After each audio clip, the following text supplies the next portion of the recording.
Stephen. Let's get to it right now. What are your concerns? On the other hand, if I'm emotionally and intellectually independent from you, I could be courageous and kind at the same time. I'm patient. I don't give up, but I don't give in. I could say, we need a little more time where we're not going to be interrupted. Let's do it at our mutual convenience. You would sense that you're dealing with a person of integrity, of power, of strength, of courage. You would also know from my professional development opportunities and the way I have exercised them, I've got about 10 other jobs I could go to at any time. You probably also know I'm the only one in your crew that isn't bad-mouthing you. I have no need to badmouth. I have no energy around your weaknesses. I don't want to do something to hurt you. I want to do something to help you, to overcome your weaknesses, or perhaps help you compensate for the deficiency in some way. So I'm most positive person on your entire team. I'm almost indispensable to you. Now, the first three habits develop that kind of strength, courage, and capacity. The next three habits help me know how to work effectively with you so that my strength does not intimidate you. I can empathize with you. I can read the needs of the situation and figure out the best way to make the presentation so that the two of us can cooperate together and solve the problem. You would see me as the best source of problem solving on your entire team. Interdependence is where real freedom is. That's where excitement is. That's where adventure is. Their very best comes to the fore. That's the maturity continuum, the adventure of building powerful, interdependent relationships, interdependent teams.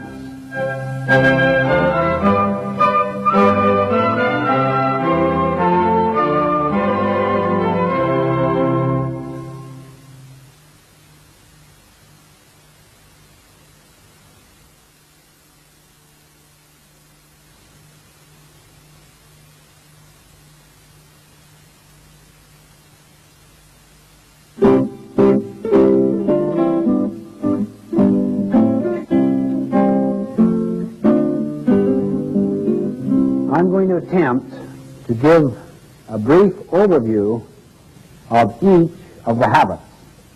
It's like getting a kind of airplane view of the whole mountain range before we go down to explore the detail.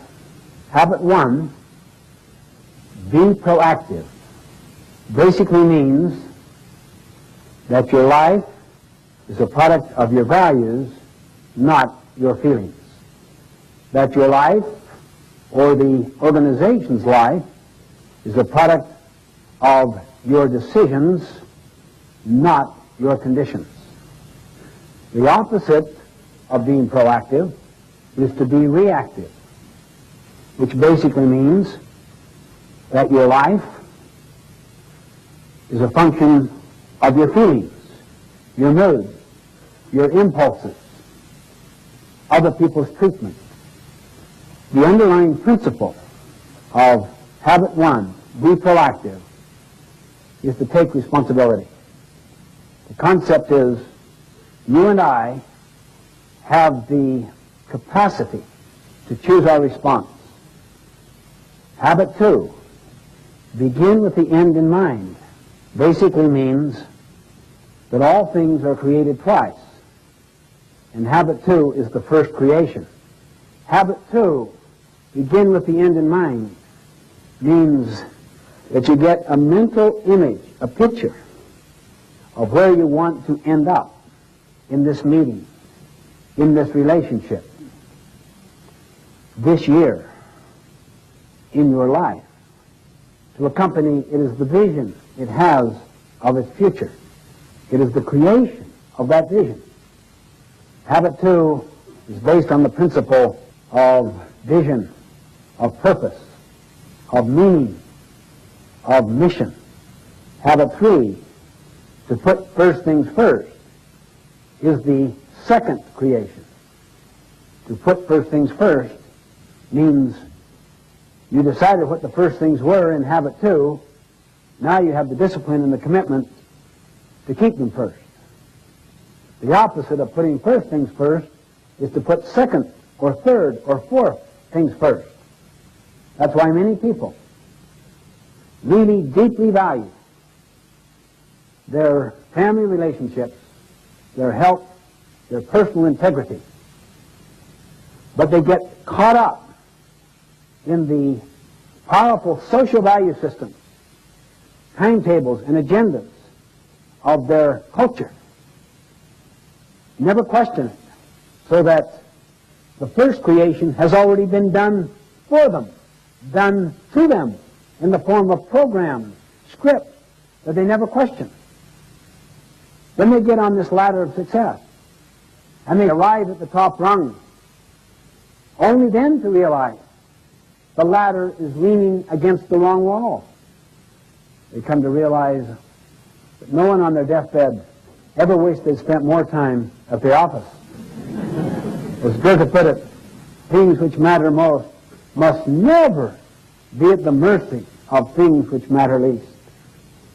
Habit 4, think win-win, is the habit of mutual benefit. The underlying paradigm or principle is abundance. There is plenty out there and to spare. So you don't have to be threatened by the strengths of other people. You can nurture competency around you higher than your own. It doesn't threaten you. You can share knowledge. You can share recognition, gain, profit. The opposite is scarcity, not abundance. It's like a piece of pie. There's only so much. If you get the recognition, I may not get it. If I share gain or profit with you, we will have less. Habit 4, to think win-win,